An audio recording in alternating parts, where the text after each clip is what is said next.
back to Psychedelics Today. This is your host, Joe Moore, coming at you from Breckenridge, Colorado. Today on the show, we have some very interesting guests for you.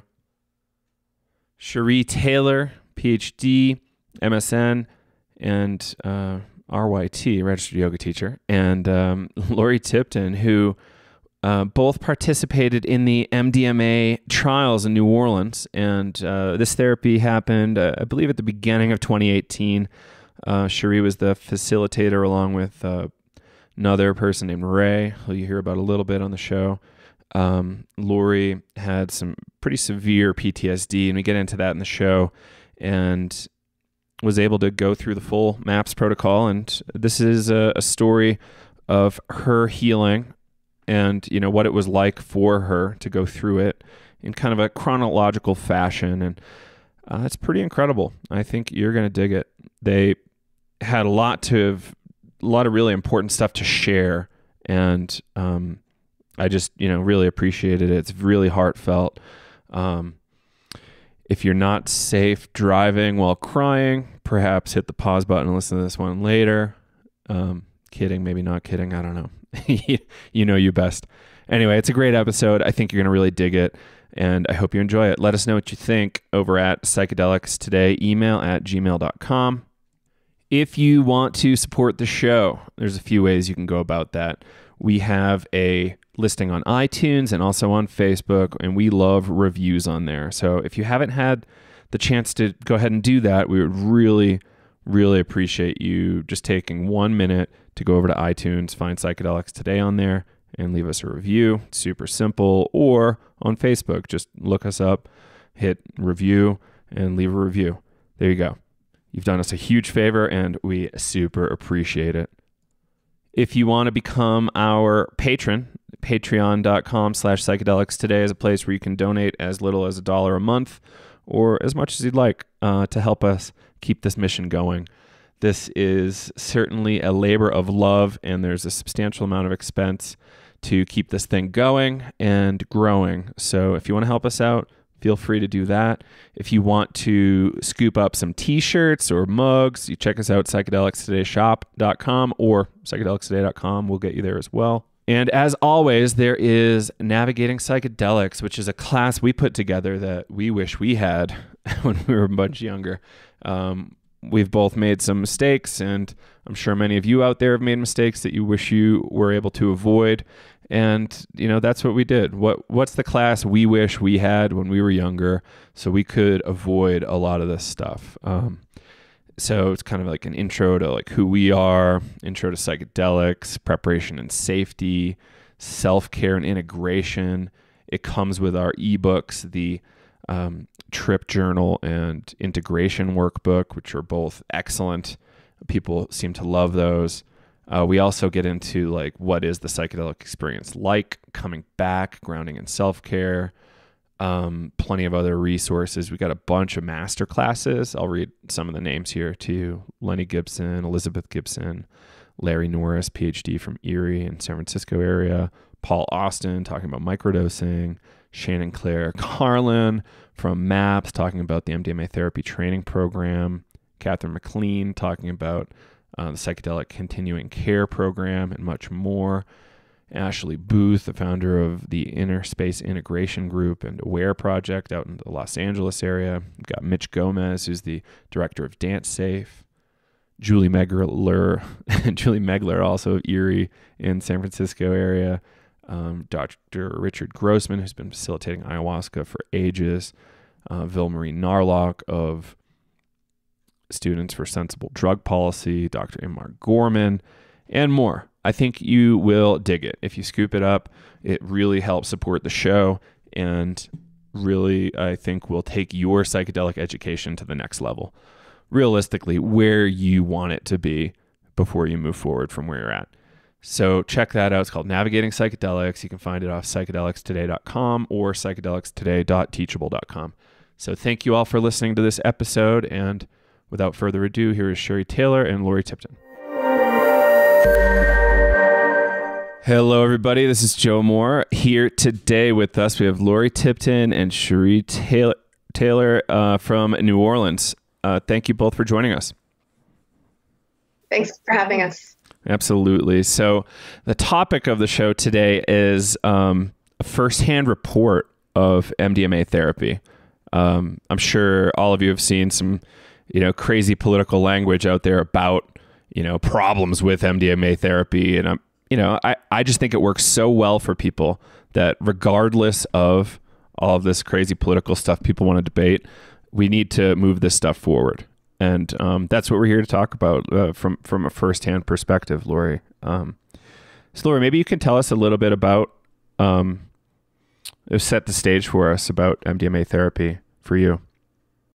Absolutely. I came into this really an interesting opportunity for me. I have a love-hate relationship with social media. And one evening I was on social media and I saw that they had, I believe it was on Facebook, it might have been on Instagram through Maps, that they mentioned that they were opening the phase 3 trials for MDMA psychotherapy for severe PTSD here in New Orleans. And on a whim, I sent out an email, really just kind of not expecting to hear anything back. And I was very, very fortunate and heard back from Shari very quickly, actually.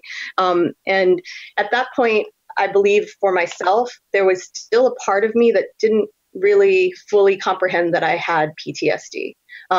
Going into the study, one of the protocols for it is, they wanted to make sure that you had been diagnosed with it. And I had been diagnosed with it, but I don't know, there's part of it for me that didn't really resonate until I really began the actual study. One of the things that this study focused on is they looked at basically people who were on the scale for PTSD and who had suffered from apex traumas, so specific traumatic events in their lives. And going into it, I spoke with Shari on the phone, and it was very brief conversation. And at that point, she's like, well, could you potentially tell me a little bit about your trauma?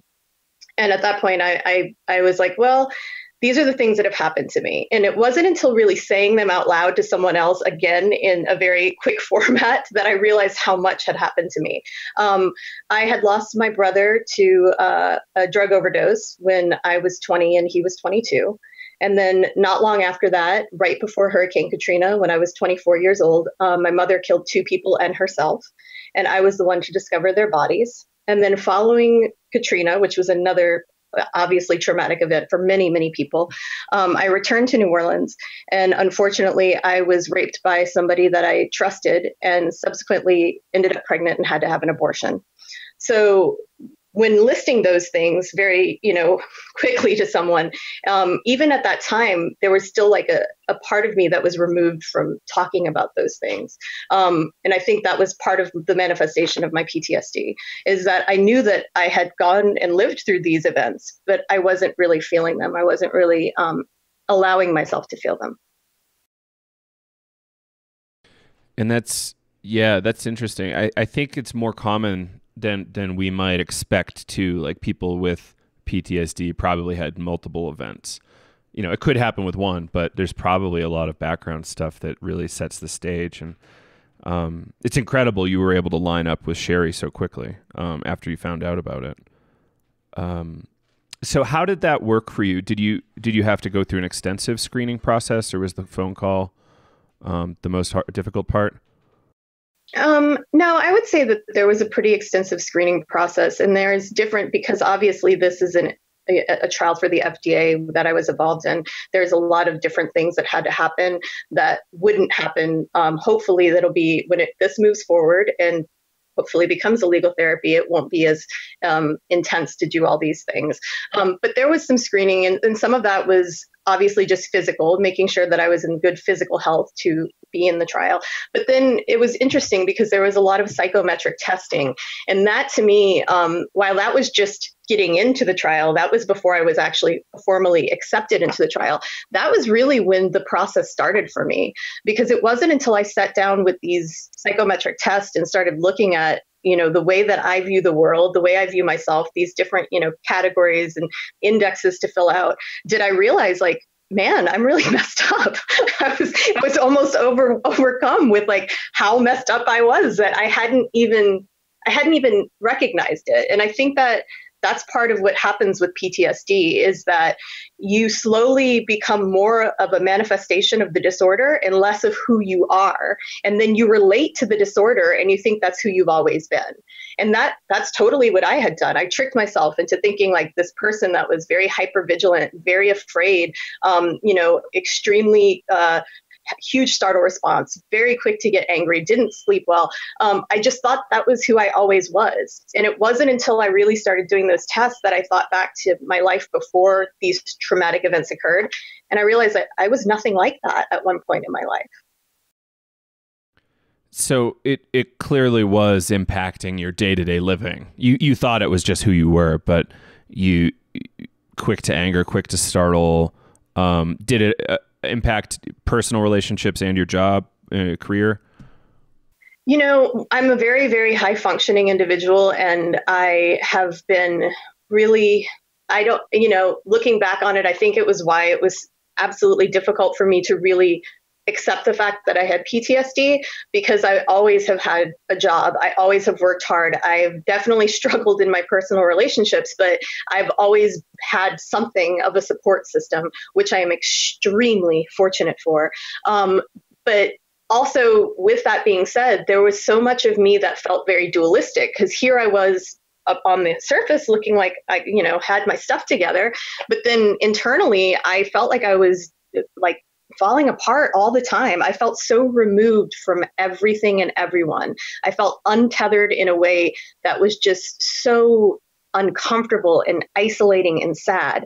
And that is, I think that's part of what makes PTSD so horrible and also so dangerous, as I was never present, so I could never even feel the joy that was part of my life. I think the untethered word is pretty incredible. I hadn't heard that in conjunction with PTSD before, so it's really insightful for me. So what was it like going into the room day one, knowing you were going to be eating MDMA with the therapist? Well, the first day, you don't go in and eat MDMA on day one, unfortunately. That would be awesome if they're like, here you go.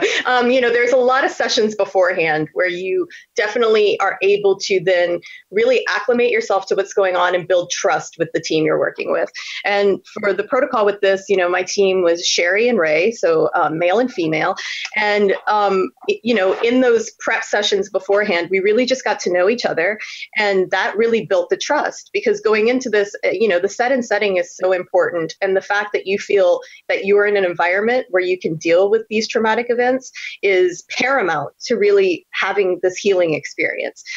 So the day, though, that I first went into the first experimental session, I tried to go in with a sense of openness, for sure. I tried not to do what my brain normally does, which it's always kind of done as a function of PTSD, being extremely analytical, right? Wanting to figure things out. And it took me I have to say, I was very skeptical going into this, Joe. Before getting into the study, I literally had tried just about everything to deal with my PTSD.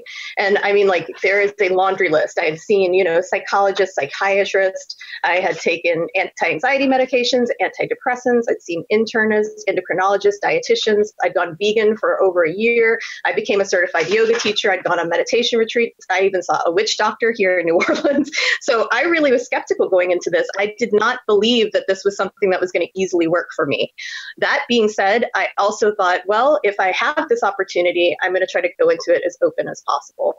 And so going into that first session, there was some trepidation, just because there is this fear that, what if I'm not myself after this is over with? That was a big fear.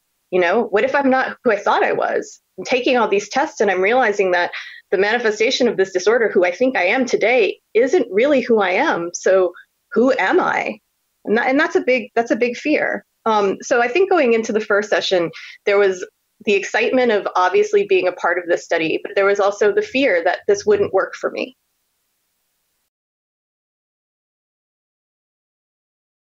That's got to be terrifying, especially after so many tries.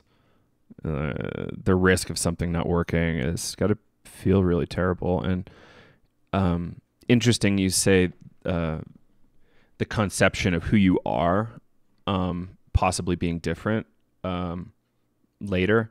Like, that's terrifying. And I have heard that from a number of people with pretty serious trauma disorders. So it's, it's interesting that you're, I don't know how to really phrase it, constellation of symptoms and constellation of feelings going in are similar to what I've seen elsewhere. To me, it's fascinating. And it does show that humans have bravery too, like in the face of this unknown thing you're going into that might really help you out. You still go for it, even though it's terrifying on a number of levels. I'm sure you've seen some of the documentaries where folks go into the couch and they're just like really nervous. Like, there's one documentary that just came out, and the therapist actually had the guy drink a beer because he was an alcoholic before the session, just to like, make him more comfortable before the session. It's not like he had 5 drinks. It was, a normal beer, but I thought that was still fascinating. And this is an underground thing. This is uncontrolled trial. I'm sure FDA would not be psyched on drinking. So what happened next for you? You ate the thing and you laid down, and it probably took 30 minutes? Yeah. So we set an intention together, and I was offered the MDMA. I took it. And, that first session, a lot of my time at the very beginning, I didn't know what to expect. So I was given the chance to go in, put on headphones, eye mask, recline, be very comfortable. And I tried that for a while, but I really couldn't get comfortable in my own skin. And I got cold a lot and was very fidgety. And at one point, I was laying there and I was listening to the music. I was beginning to feel the effects of the MDMA. And there was some music playing, and it reminded me of a film that I had seen recently as part of a Prospect for Art exhibition here in New Orleans. And it was about Buddy Bolden, who is a trumpet player during the Storyville age of jazz here in New Orleans. And unfortunately, he passed away at the age of 30 in a mental institution in Louisiana. And so for some reason, this just popped into my mind. And at that moment, I figured, well, I should sit up and tell Shari and Ray about this, because obviously we're all good friends and they should know about this art exhibition. So I sit up and I start talking about this. And then all of a sudden, I start talking about my mother, who had also been in a mental institution when I was younger.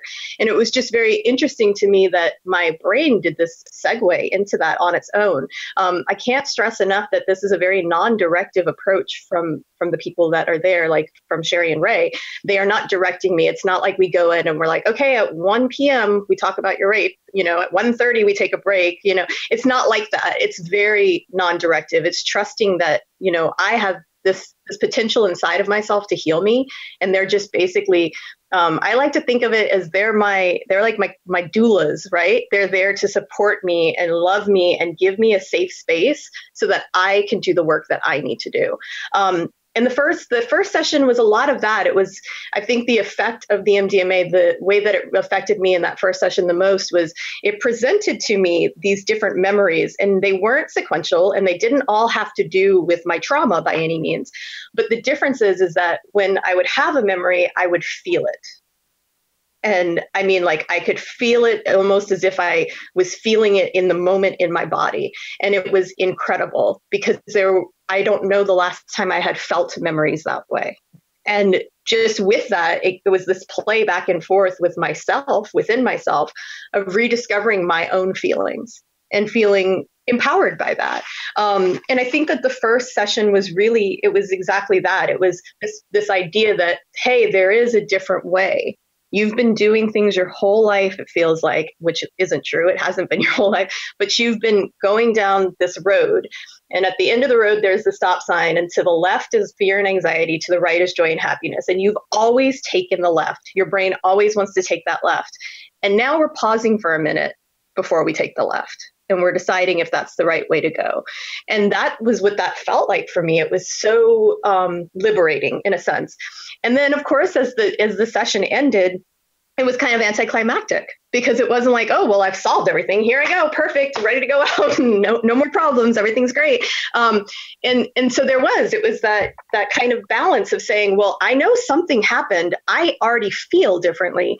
And then the other half of me saying, like, more cynically, like, did something happen? And, when I finished that first session, I said to Shari and Ray, I believe it was after the first one, that I kind of likened it to like dipping the corner of a towel in water. The water eventually is going to go all the way up the towel, but it doesn't happen immediately. It takes time. And so that's how I felt. I definitely didn't regret it. I definitely didn't feel like I shouldn't have done it. But it wasn't this miraculous, okay, cool, everything's good, I can leave now. So, it was interesting, and it set the stage for moving forward and getting, I guess, more work done. Absolutely. Hearing you talk there, people kind of regularly say MDMA is not a psychedelic. I'm like, hearing this, I'm like, that's very literally a psychedelic experience to me. You're bringing back stuff that really wouldn't have come up otherwise, and it sounds like you really made a lot of work. Like, if that happened in a breathwork session, that would be a very productive session too. So, it's awesome that happened. And that was just session 1, right? That was just the first time. That was like out the gate, Mm-hmm. And in comparison to other psychedelics, I understand why people don't necessarily put MDMA in that exact class, because like for me specifically, and I can't say how it affects everyone, but there is no synesthesia, there isn't extreme visual disturbances. But I think that those things are all great for when you're working with PTSD, because what's happening here is that your amygdala is getting shut down. So you're able to process these memories and feelings without just becoming overwhelmed with fear and anxiety. But there is magic happening, as much as I am very much on the side of neuroscience when it comes to these things. And I know how, or at least what I've read and what we understand thus far about the actions of this drug, but there is something else happening. And I think that's why it's so beautiful to be a part of this. And it's so beautiful to have done it in this setting with people who are really using it to try to heal, Yes, absolutely. Now, how were the next couple days after the therapy for you? Was it rough? Was it feeling better? Well, after the first session, each time it was different after each session. After the first session, it was really awesome, to be honest with you. I remember going to go eat pizza and thinking like, this is the best pizza I've ever tasted in my entire life. And then I spent a lot of time walking around my house, and my partner made the comment. He was like, man, it's fascinating. It's like watching somebody from a different planet. Like, you're just enjoying your life differently. And none of it was like a show. None of it was me, thinking to do this, but it was like, oh my God, coffee tastes this way. Oh my God, the sun's shining. Listen to the birds. And it was just, I think, honestly, it was something, everything that was happening was bringing me into the present moment in a way that I had not been in years. Right? Because that's where the capacity for the fullest amount of joy is being present in the moment to what's given you. And I had been running this fear and anxiety in my brain for so long, I was never present to anything around me.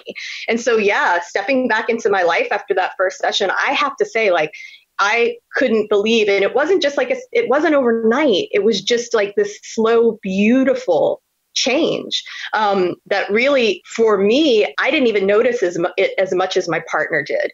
And that was one of the things that, having somebody that's around you all the time and has been with you for years, my partner and I have been together almost 15 years now, to have somebody really see that, it was beautiful, But like I said, every time after every session, it was a little different. So the first time I was I was happy with how I felt.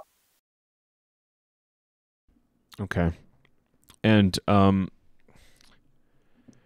when you tell the story, do you kind of talk about the individual sessions or like the overall protocol, or how do you like to narrate the arc? I mean, I really like to break down basically just, almost sequentially how it happened. I've been very fortunate.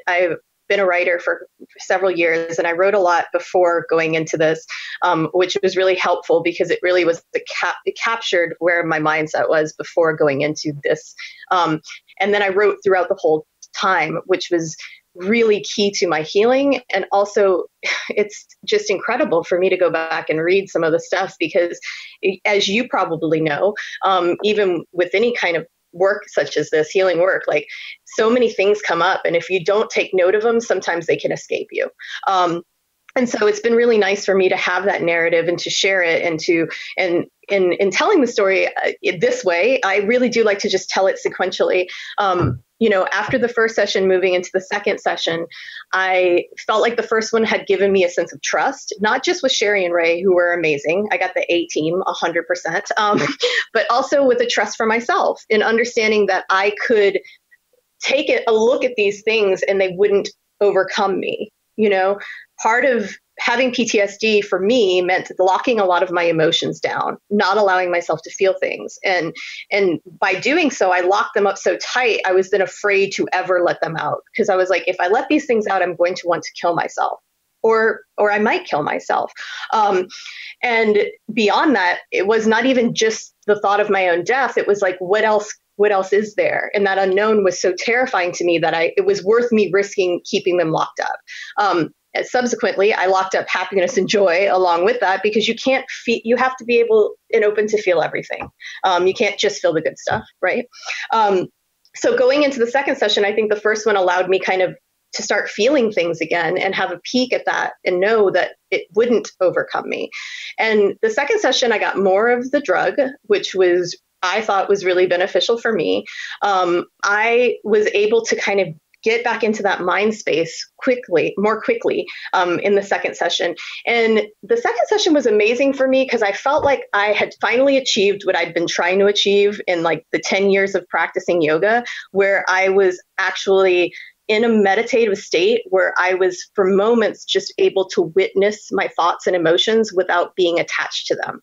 And I understand how simple that sounds. Like, oh, cool, just get Headspace and try it. Or like I tried that for years and it never, ever, ever worked for me. And so for me to have just that sliver of a separation from my ego or whatever you want to call it was incredible, because these are the types of experiences, and they transcend words at times, right? Because it's hard for us to find the language to explain to people that when you inherently learn something like that about yourself and that capacity for healing within you, you can't unlearn it.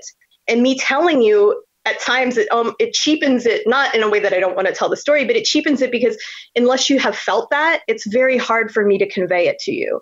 And that was a lot of what the second session was. It was this idea that I was able to start really separating from these emotions and these feelings and understanding that I could move through them without being attached to them. And I came out of that second session feeling like I had been going through my life with dirty glasses my whole life. I never knew they were dirty. And then all of a sudden somebody cleaned them. And I was like, oh my God, this is what it is. This is my life. And it was so empowering and so beautiful. And there were moments where I just sat there and was overcome with just the love that I'm surrounded with. I was just in awe of just not the love in the room from Shari and Ray, but the love that I have from my family and friends, and the way that I had not been able to feel it for years. And I started to feel it again.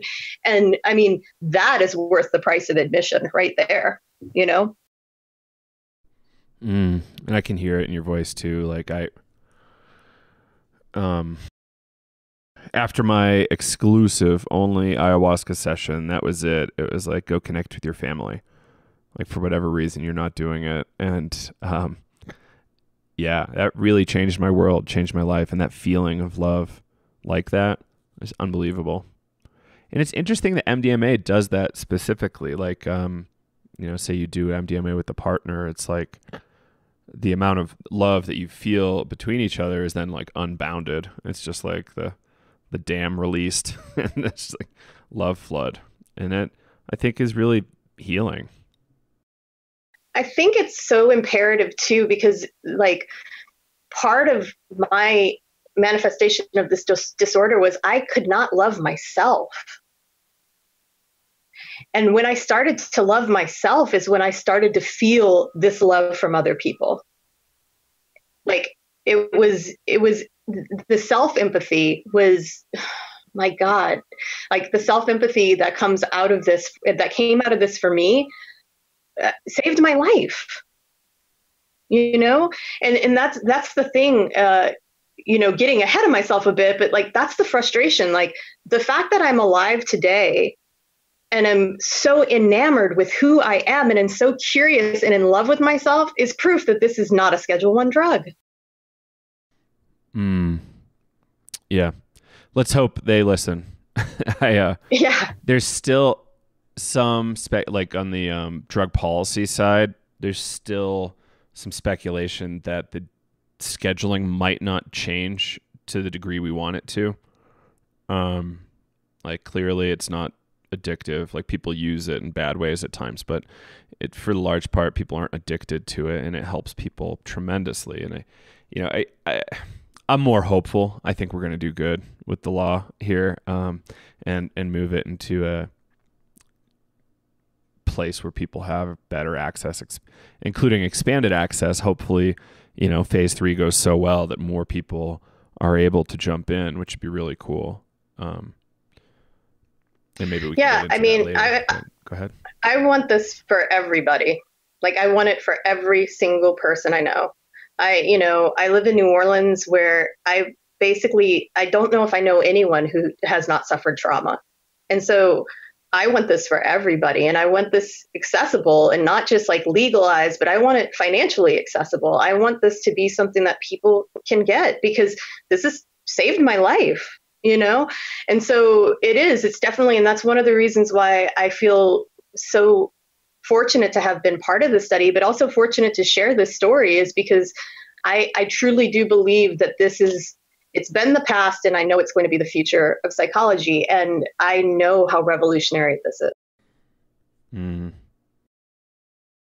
You know, and after my second session, I had a tough time, you know, and that was when I really, once again, this idea of reconnecting to one's feelings, when you really start to connect back to your body and your feelings, sometimes you find that there's a lot of pain there.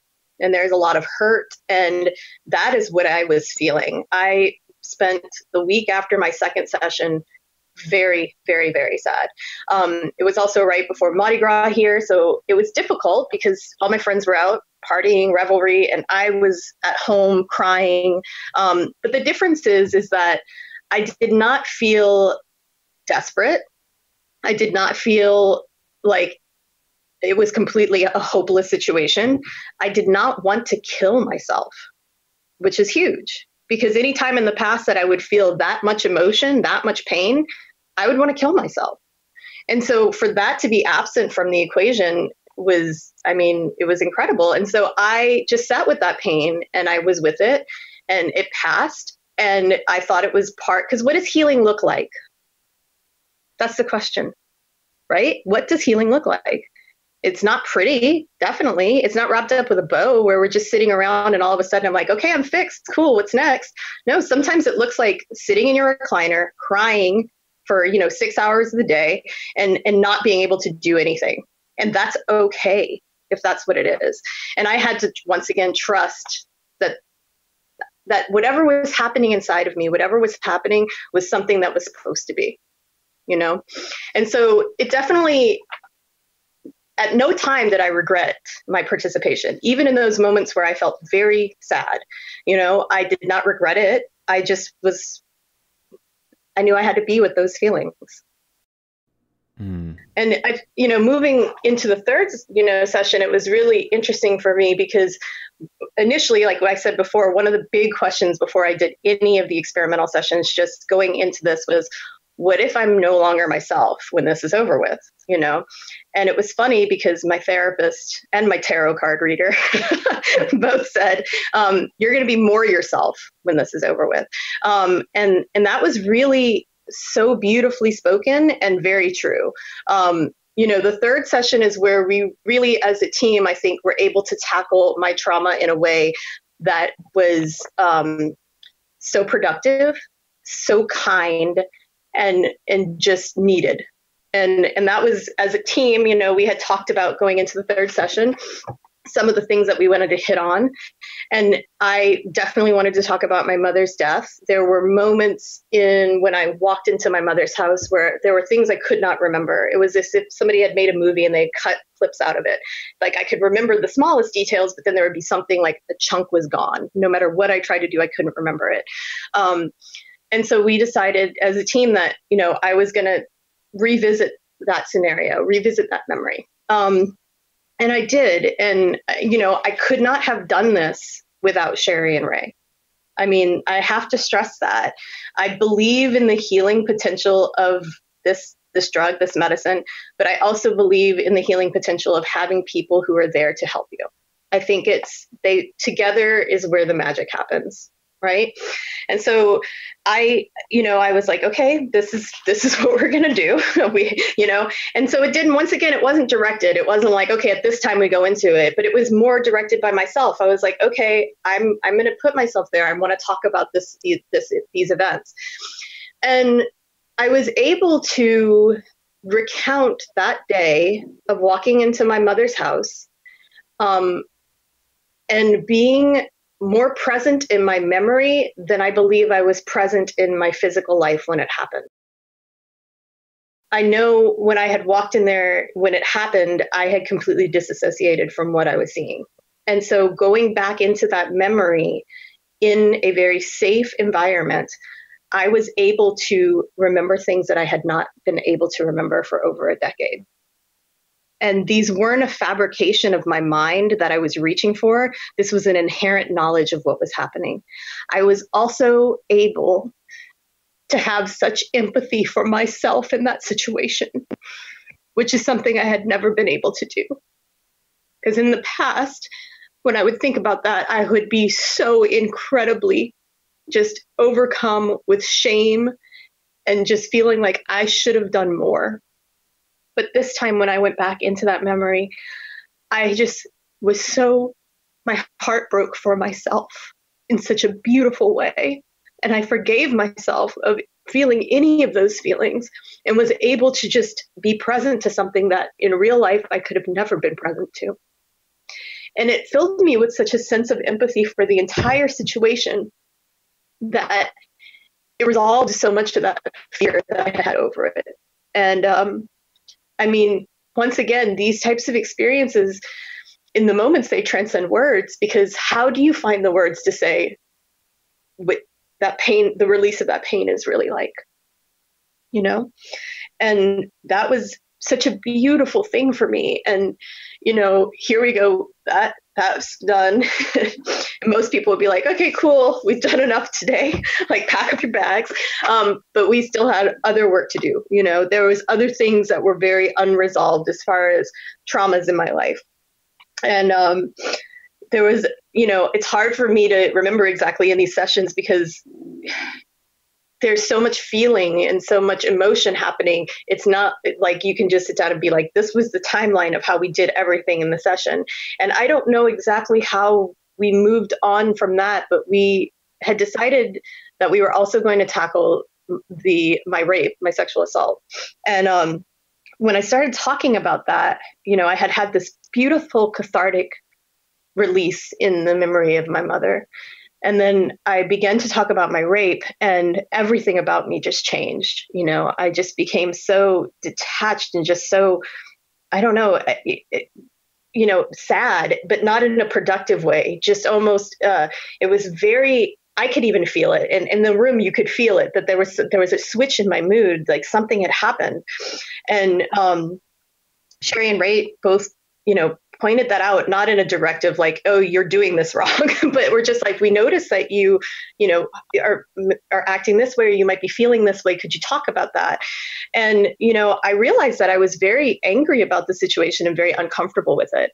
And one of the things that I had discussed with both of them before going into this was, part of what was happening with my trauma from my sexual assault, my rape, was that there were a couple different things where I would be with a partner and we would be, getting ready to have sex. I would be extremely aroused. I would be in an environment where everything was copacetic. Everybody was completely okay with what was going on. And then I would be touched in a certain way, and I can't explain what that way would be, but I would immediately be in a completely different place, right? In my brain. Like I would be like, there was a tiger in the room all of a sudden, my heart would start beating. I would have this physical flashback that something horrible was about to happen. And I mean, you can imagine how unfortunate that is when you're with somebody and you're trying to, make love to them, have sex, whatever, and you're very aroused, and all of a sudden you have this response, and it's a complete response that my body would respond before my brain would even know what was happening. And that was something that happened, post rape. And another thing is that there were certain yoga poses I couldn't put myself in. And as a yoga teacher, I would even avoid going into them, because going into them, I would feel suffocated, terrified, anxiety immediately going into these physical poses, those being plow and shoulder stand, anything where I felt like I was pinned to the ground. And so I had discussed these things with Shari and Ray beforehand. And so when I'm here and I'm explaining the story and I'm trying to tell it, but I'm not doing a very good job. And then I don't know which one of us made the suggestion. I think it might have been Ray. It was like, well, how would you feel if you decided to put yourself in one of those poses? And this was just an open suggestion. This wasn't like, okay, get over there and do it. This was like, what do you think about this? And I was like, yeah, why not?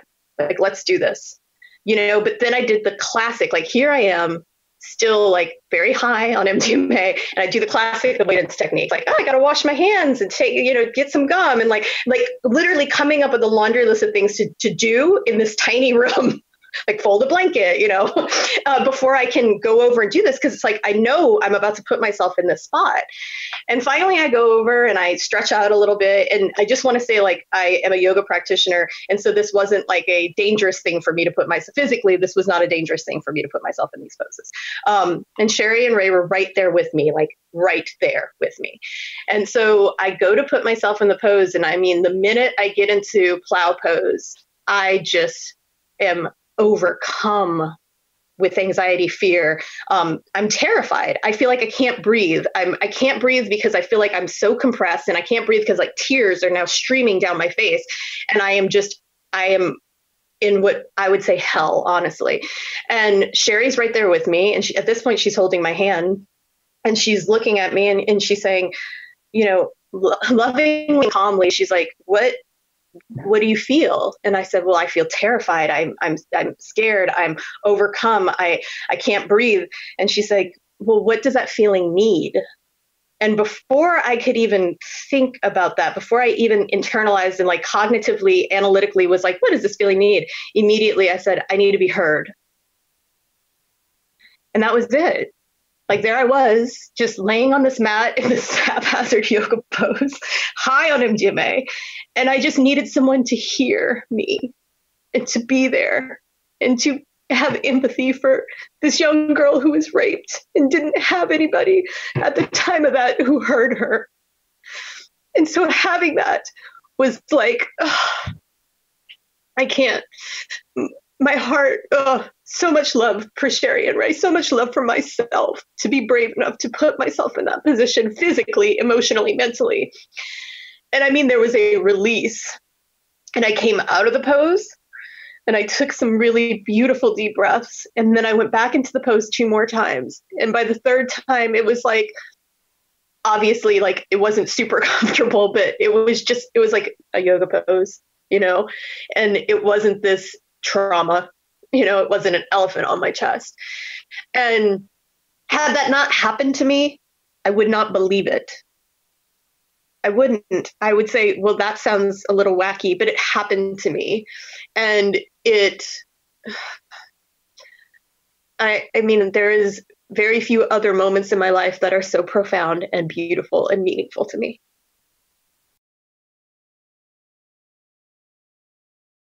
Shari, do you remember that situation?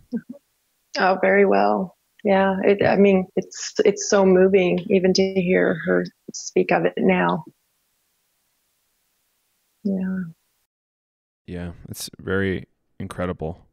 Thank you for sharing that, Lori. I think there is some magic with yoga that could, for those inclined in PTSD therapy scenarios, like, moving the energy, or unveiling where it needs to go or what might be stuck. Like I think there's some value there. So this is the first time I've actually heard of that in a MDMA session. So thank you. And I hope people understand like this. Yeah. Like just pulling the pose up. I've done that pose 1,000 times, but I forgot the name. But seeing it, I'm like, oh yeah, I could see how that could make you feel really constrained and stressed and re-trigger old feelings. And really happy for you that you found that and were able to work through that. So what happened next for you, Lori? So that was my third and final session, and I was rather pleased, for lack of a better term, with how things had turned out. I felt like it was extremely productive. And following that, every time that we would have an experimental session, the following day we would have an integrative session the next morning. I would have to stay the night at the location, and I would have a night sitter, and she was amazing and so kind. I had the same one every time. And the next morning we would have these integrative sessions, which I also think is really important to mention, because while it does seem, and especially listening to this, and for me, even when people ask me about it, it seems like all this amazing stuff is happening because I'm in the room and I've been given this amazing drug and I'm with these therapists. But honestly, it's the integrative time afterwards where like the real stuff starts to happen. And Shari and Ray were always like, we always would have a meeting the next day, and then they were always available by phone 24/7, and we had scheduled meetings to just follow up. And so the next day, we had our integrative session, and we just, I felt very much like I had accomplished more than I even thought was possible going into this. Right. I look back at like my big fears from going into it originally, and they seem so tiny because it's almost as if I couldn't even comprehend the grandness of what was going to happen. There was not a part of me that understood just how magnificent my experience was going to be. And I don't mean that in the sense of like, oh, it was so brilliant and now I'm fixed and I've never had a problem again. I mean, like, I just never understood that I garnered that type of self-empathy, that I could have that type of clarity and peace of mind and brought back to who I truly am at my essence, and that was it. Like I've been given through this a gift of being present to the moment. Right? That has been the biggest gift that I've been given, is that in the moment, there's the capacity for everything. And before I was never there. And so now that I have this presence, now that I have this ability to be with the people I love and to really just be aware, I mean, it's been life-changing for me. It has 100% changed my life. And while I am very reluctant to say to people like, this is the thing that's going to work for you, because I think especially when you're dealing with people who have PTSD and they have trauma, it's really counterproductive when people say, oh, well, this is the one thing and it worked for me and it's going to change your life, because people told me that about many, many, many different things, which were all great tools for me to have. So I don't want to say this is going to work 100% for everybody, but I will say in comparison to anything that I had done before to deal with trauma, to deal with any kind of manifestation with PTSD, the difference is like a kite and a jet rocket. My own therapist, who saw me throughout the whole thing separately, I would come in with just these revelations about myself and my behaviors and how these things were playing out in real time in my life, how these events that had happened were like strings tied to what's happening currently that are, like marionette strings. They're controlling me. And I would come in with these revelations and she loved it, And she said, she's just like, Lori, what you've done in these 3 sessions is what most people would do in like 25 or 30 years of regular talk therapy. And she has no dog in this fight. I mean, if I'm fixed, she doesn't make as much money. If I stop seeing her, she loses the client. But she wants this for everybody too, because it's like, my God, to see that kind of progress in a human in their lifetime I can only imagine, as a person, as a therapist who really wants people to be their best selves, it's got to be such a beautiful thing to see. Yes, absolutely. I think most therapists are not like, I can't lose this patient. I need that patient to get to rent. Next. I think most therapists are like, yeah, if they're healed, like this is incredible. Yeah. And let's hope like everybody's paying attention. Like I think folks like you, Lori, are kind of the tip of the spear in this fight, like showing mental health practitioners, look how amazing this stuff is. Look what happened to me. Yeah, it's been a really great talking point because I have so many dear friends who, are in therapy that have their own traumas. And I always say like, well, what does your therapist think about psychedelic therapy? And if they have a therapist who's like against it, I'm like, break up with your therapist. Like, you need to find a new one. I'm sorry. Like, you need people who are open-minded to whatever is going to potentially work for you. This isn't about you saying you want to abuse illegal drugs. This is you saying this is a legitimate therapy that was used in the past legitimately and helped countless people. And now we're finally returning to it. And, once again, why wouldn't we want this? Why wouldn't we want this to be available for everyone? I think we're all seeing movement too. I remember a few years ago, I talked to a doctor who works in like a hospice care kind of scenario. And they were saying, I was explaining all of this research to them and they were extraordinarily dismissive.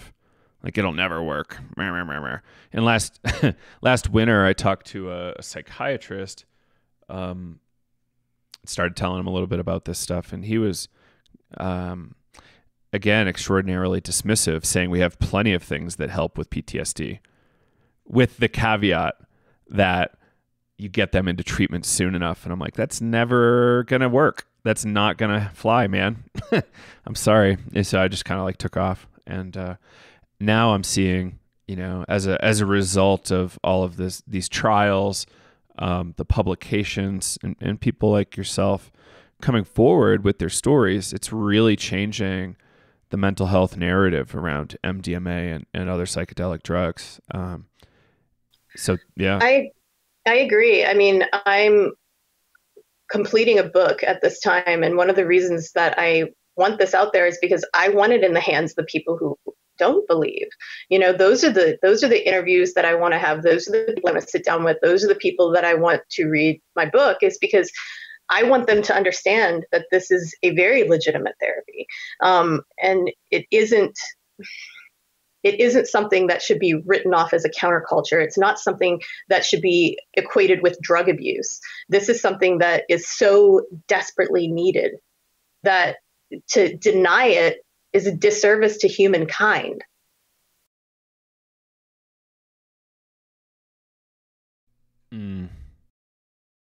So what,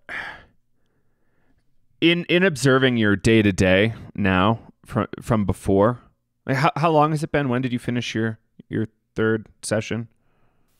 In March. Okay.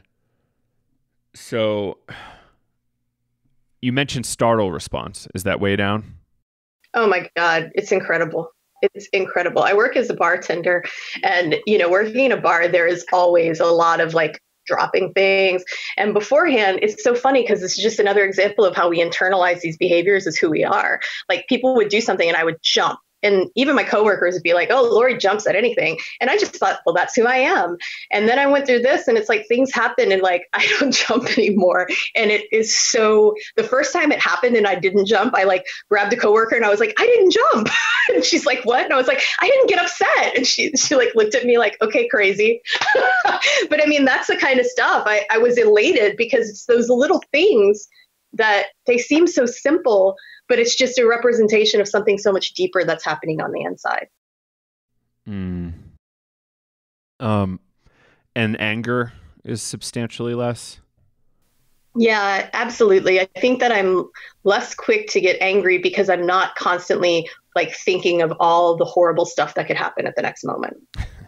Before, a lot of my anger came from this idea that I felt I was so hypervigilant and I was surrounded by like ding dongs who weren't paying attention to anything. And then when it was pointed out that like, no, you're just living in you're comprehending the world in a very different way that they are. Like, then I stopped feeling angry about it because I realized that what I was doing wasn't the truth. It wasn't reality. And what else is going on that you've noticed that's been really meaningful other than those two things? I mean, honestly, just simply the gift of being able to be present has been incredible. I have a young son, and it's so funny because now he'll tell me all the time, "You're the most fun. You're the best." And my son has three fathers. My partner and I couldn't have children, so we chose a gay couple to co-parent with. So he's grown up with three dads. And I've always kind of been like the authoritative one, the worrier.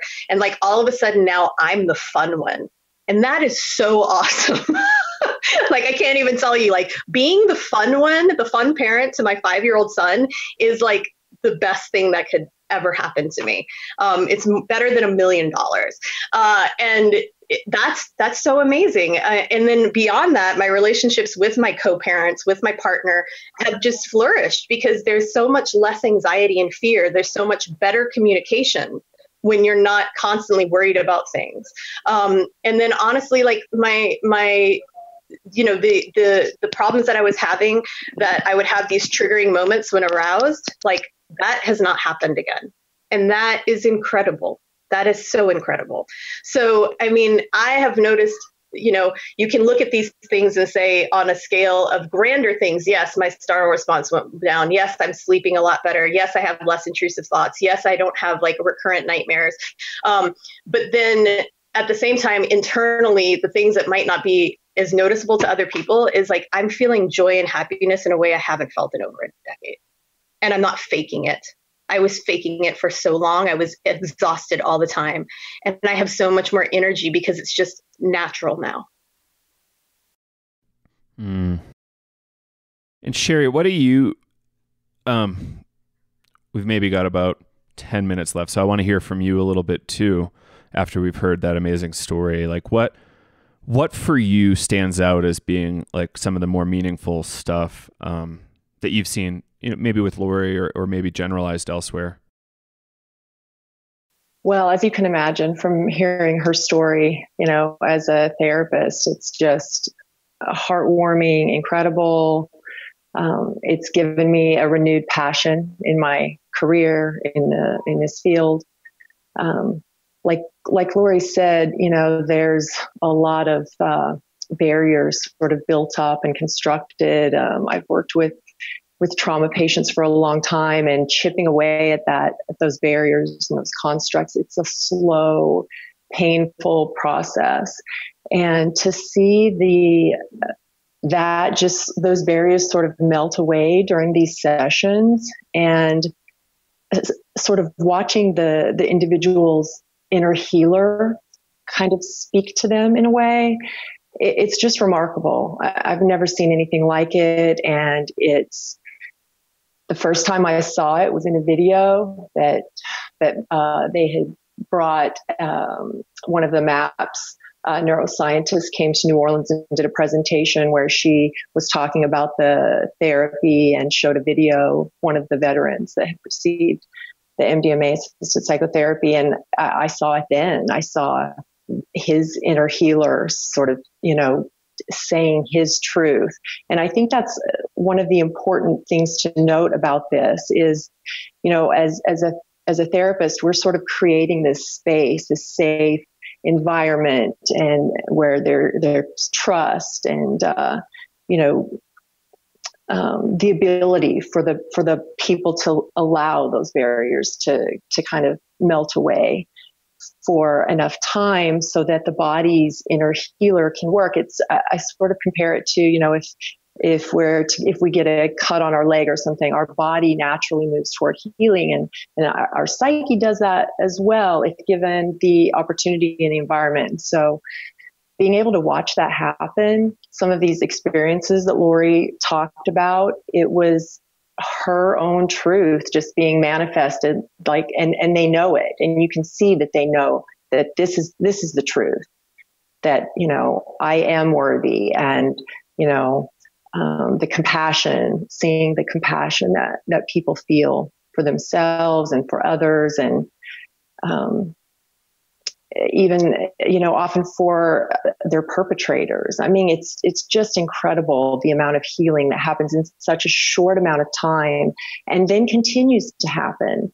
I mean, this sort of 4-month regimen ended in March for her, but, you know, she continues to improve. And that's sort of what we've seen in these early studies, that people continue to improve. And it just speaks to that inner healer being allowed to move towards that process.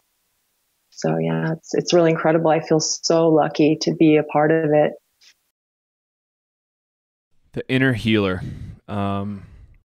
So this is a kind of a graphism, and it's for those who aren't familiar with it, you're the same in a lot of ways, the same way your body knows how to heal a wound on your hand or somewhere. Your body also knows how to heal. I hesitate to call it psychologically, because it like implies the mind-body disconnect. But if you look at nature, like even rabbits know how to shake this stuff off. And, you know, rabbits don't get PTSD for the most part. It's like they have this like intelligence. And for whatever reason, by getting such an advanced brain, mind-body combo, we've kind of lost our ability to do that. And we kind of need these safe spaces and situations in order to set the stage for your body, your mind-body, to be able to heal. And that's what I'm hearing there. Like, you know, the safe space, the mechanism, you know, really great therapists that are there to support you and love on you during this whole process. And I think there's some, you know, a lot we can learn there. Like, what are, you know, therapists are feeling really frustrated because they're not seeing progress with their patients. And what is it? You know, what can they do to really bring healing to people who just aren't getting it? They're not getting what they need or want.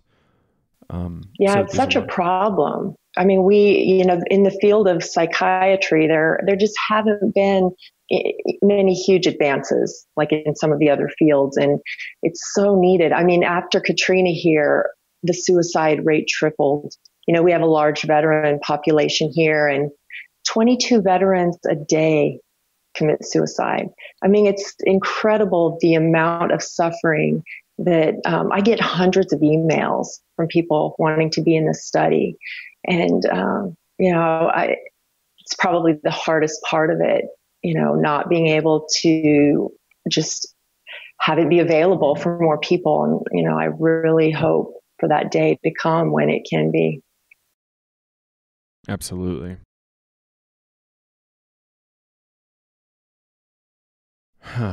Where do we want to go from here? Maybe any kind of, we've got a bunch of minutes left, but any kind of like closing thoughts or like discussion points you want to raise out for people to think about, or either of you?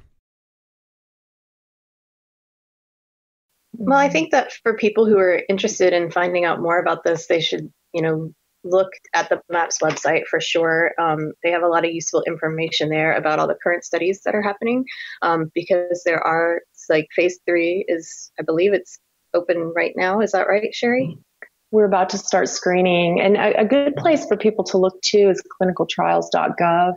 And then they can see, you know, if there is a site near where they live. I get a lot of emails from people in other states and, you know, in places where they don't have a site. And unfortunately, right now, we can only take participants who live in the city where the site is located, just because there's a lot of visits. It involves a lot of time. And so it's, you know, it's tough when someone doesn't live near a site. But yeah, checking clinicaltrials.gov can be helpful, and getting on the MAPS mailing list. Right. Yeah. It's really a complicated situation, especially if you're, you know, not a well person. You've got PTSD symptoms, and, you know, what do? It's not necessarily the safest bet to go randomly to a ayahuasca facility in Peru like that. in a lot of ways is probably, you're probably able to get re-traumatized down there. At least, not necessarily in the session, but, perhaps also in the session. It's unpredictable. And for somebody with really severe symptom sets, like, what do we do? Hopefully they can hold tight until the theoretical legalization date of 2021. But, is that realistic? I don't know.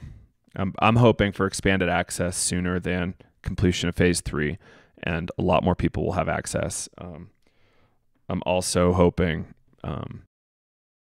therapists out there who are really interested in this stuff dig in, like really learn as much as you can. And hesitate to say it, but you would be surprised what you would be able to do after a year or two of digging really deep into this stuff. Just don't jump willy-nilly into this thing, but really learn as much as you can, talk to others. And, perhaps you can also play an important part in this whole thing. Cool. So, Shari, where can people find you online? They can on clinicaltrials.gov is a link to, and our phone number, and our email is info.nolaresearch@gmail.com. And, if hopefully during expanded access, if the FDA grants that, then, we'll be able to open it up to more people. And Lori, do you want people to be able to reach out to you? Sure. I have, my writing is on Medium at medium.com/@Lori Tipton. And then I have, that's the best way to reach me, because they can email from me there. Yeah. Yeah. Medium's a great platform. I'm glad. Yeah. And any kind of well wishes or anything else you want to put out before we wrap?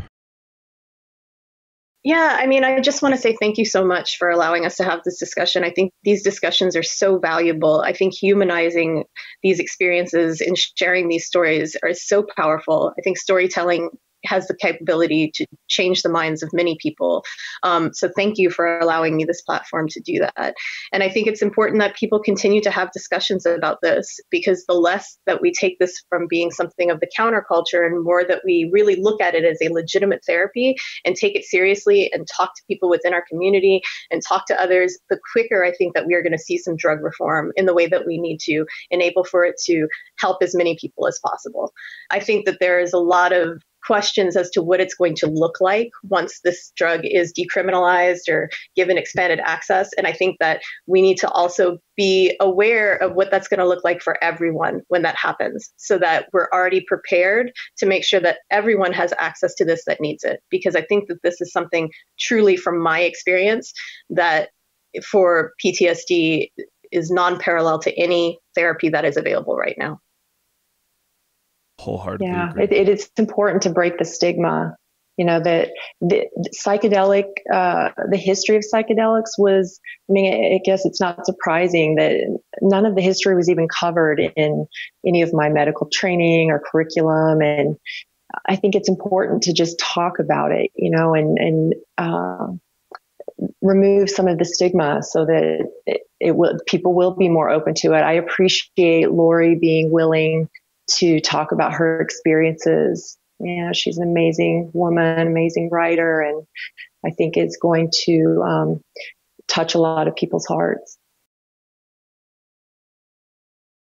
Well, Shari and Lori, thank you so much for joining us today, and best of luck on what you do next, and keep on doing what you're doing. I love to see this much passion and work going in on the space. Thanks so much. Thank you so much. Yes, thank you. And there you have it. It probably was already kind of apparent to you that MDMA for PTSD is a big deal. We can't minimize how hurt these people are and how much help they need. It's really tragic how many people are out there without the ability to heal. And this tool is relatively cheap and just ready to go. Like once MAPS is able to provide this therapy, I think we're going to be seeing some really incredible improvements in people, and the number of therapy sessions that are going to be done is going to be outrageous. So hold on, and hopefully we can get these things descheduled too.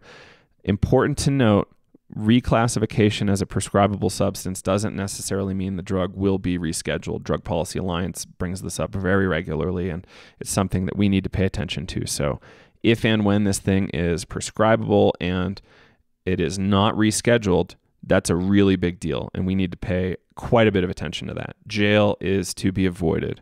Jail is not a badge of honor for underground therapists. Some might treat it like that. But if you can avoid prison and avoid people going to prison for helping folks, it is to be avoided. And let's work to reschedule this drug. Okay, that's my main takeaway. So I really have to thank Lori and Shari for being willing to share this story with us, and with all of you out there. I think we just need to hold tight and understand what are our main goals. We want doctors to be able to work with this stuff. We want people to not go to jail for using this stuff or possessing it. And we would love to see a flourishing underground provider network of people with good skills. Like, it's really hard to negotiate that world. If you've read Michael Pollan's book, there's a lot of kooks out there and people facilitating in dangerous ways. So be very careful if you're playing in the underground. People could hurt you more than they can help you. Also, thank you for listening to this show. And here's a few announcements if you want to help us out. I personally am running some workshops in Breckenridge, Colorado in November and December. I think they are on, let me pull up the dates actually. December 15th for sure. November 17 and 18 also. Individual day workshop. So November 17, November 18, December 15. They're all full day workshops, dream shadow, transpersonal breathwork in the style of Stan Grof's holotropic breathwork. So I don't know of much of a difference other than that I try to follow Grof's rules very closely. So that's coming up in Breckenridge, Colorado. So if you want to check that out, breath.com. We've also got it at the psychedelicstoday.com site under events. So again, Breck, B-R-E-C-K, breath.com. Check that out. And as always, if you want to level up your psychedelic education, even if you've gone through some clinical training or education at a university, this training will really round out your education. And we really think a lot more people should be taking this class than they are, because there are harms out there, and those harms and risks can be very well mitigated by getting educated and then acting on that education. So if you want to check that out, Navigating Psychedelics over at psychedelicstoday.com or psychedelicstoday.teachable.com. Thank you all for tuning in to Psychedelics Today. This is Joe Moore signing off from Breckenridge, Colorado.